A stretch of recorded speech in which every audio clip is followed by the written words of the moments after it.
আপনি আমাকে প্রশ্ন করেন জয়নুল আবেদিন কাদরি, আপনার ভালোবাসা দিবস কোন দিন? আমি বলবো আমার ভালোবাসা দিবস প্রতিদিন।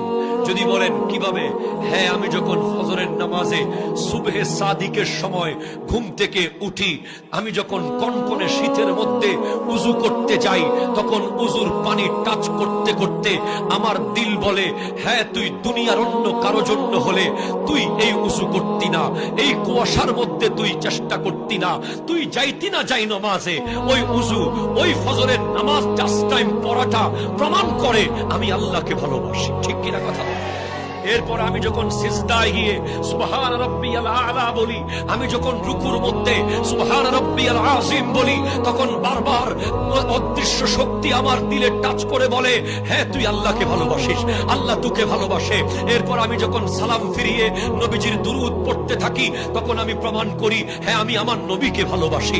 এরপর আমি যখন নামাজ থেকে উঠে আমার ছোট্ট বাচ্চা মেয়েটাকে চুমু দেই, তখন আমি প্রমাণ করি, আমার কার্যক্রমে প্রমাণ হয় আমি আমার বাচ্চাকে ভালোবাসি। এরপর নাস্তার টেবিলে গিয়ে আমার রুটির টুকরা ছিঁড়ে যখন আমার মায়ের পাতে দিয়ে দিই, আমি আমার মাকে ভালোবাসি। এরপর আমার বাবার কদম চুয়ে যখন আমি সালাম করে অফিসের দিকে রওনা হই, আমি আমার বাবাকে ভালোবাসি। এরপর আমি নিচে নেমে আমার ড্রাইভারকে যখন মাথায় হাত বুলাতে বুলাতে বলি, তুই নাস্তা